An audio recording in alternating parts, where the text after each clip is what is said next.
आभा के सब्र का बांध अब टूटने लगा था।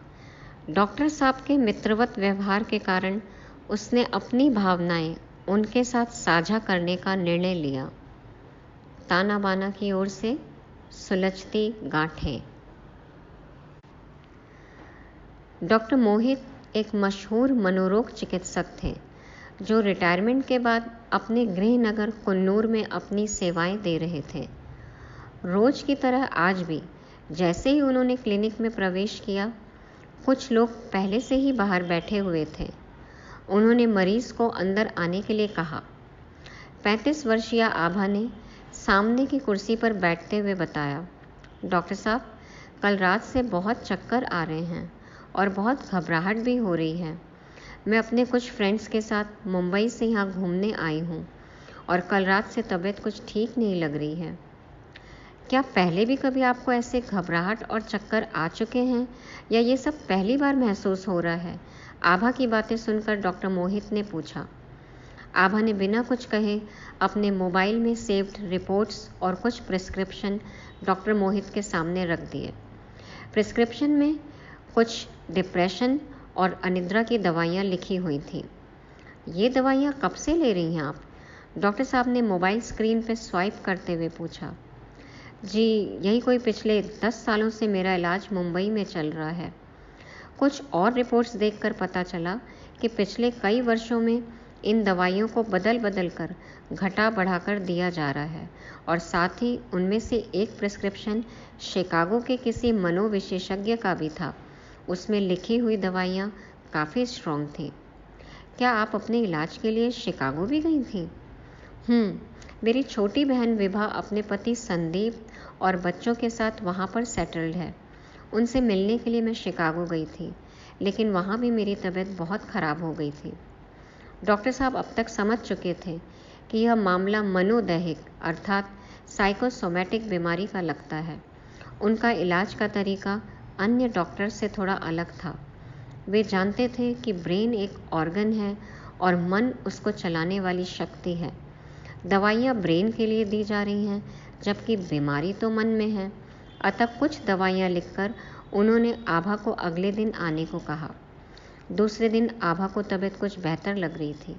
वह तय किए हुए समय पर क्लिनिक पहुंच गई।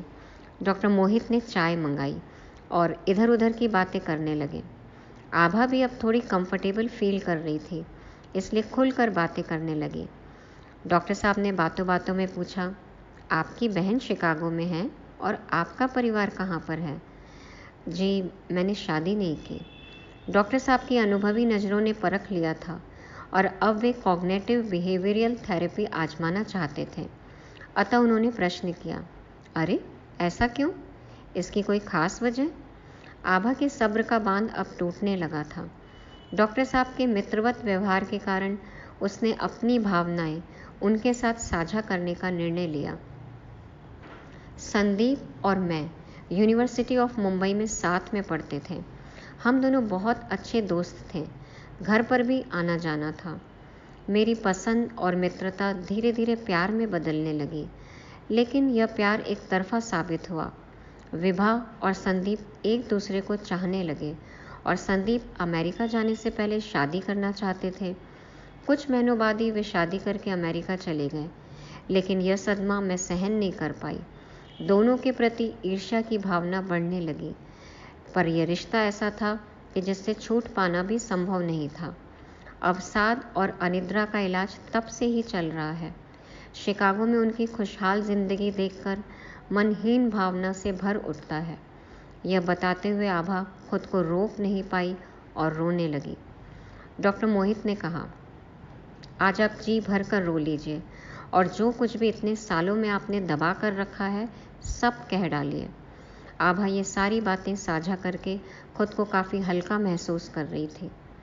डॉक्टर साहब ने कहा, देखिए आभा, इस बात के दूसरे पहलू पर भी विचार करिए। अगर आप विभा को अपने मन की बात बताती तब वह भी आपकी तरह ही त्याग करती, लेकिन क्या तब संदीप खुश रह पाते? त्याग करना खुशी देता है, किंतु आपने अपनी बहन की खुशी के लिए त्याग के साथ ईर्ष्या की गांठ भी बांध ली। अपनी बीमारी के लिए आप स्वयं जिम्मेदार हैं, इसलिए अब इसे ठीक भी आपको ही करना होगा। डॉक्टर मोहित की इस थेरेपी से आभा को धीरे धीरे यह बात समझ में आ रही थी, लेकिन अभी भी उसके मन में प्रश्न था। डॉक्टर साहब, आप सही कह रहे हैं, पर मैं इससे कैसे छुटकारा पाऊँ? ये दवाइयाँ कुछ देर के लिए राहत देती हैं, किंतु फिर से वही विचार दिमाग में बार बार घूमने लगते हैं। मैं क्या करूँ? डॉक्टर साहब ने समझाते हुए कहा, देखो आभा, आपके भीतर ही इसका हीलर है। आपने स्वयं को अब तक बहुत कष्ट दिया है, इसलिए अब आपको खुद ही खुद को माफ़ करना होगा और इससे ही आपकी मानसिक शांति की राहें खुलेंगी। आपको प्रबल आंतरिक इच्छा शक्ति की ज़रूरत है, जो सिर्फ और सिर्फ मेडिटेशन से ही प्राप्त हो सकती है। लेकिन डॉक्टर साहब, मैं तो 3-4 दिन बाद वापस मुंबई जा रही हूँ, आभा ने कहा। डॉक्टर मोहित ने उसे आश्वासन देते हुए कहा, आप मुझसे फ़ोन पर भी काउंसलिंग कर सकती हैं। मैं ऑनलाइन सेशंस भी करता हूँ। डॉक्टर साहब को धन्यवाद देकर आभा वापस होटल लौटी। अब उसे डॉक्टर साहब की सारी बातें अच्छी तरह समझ आ गई थी कि तन का इलाज मेडिकेशन है और मन का मेडिटेशन, और इससे ही हमारे जीवन की सभी उलझी गांठें सुलझती हैं।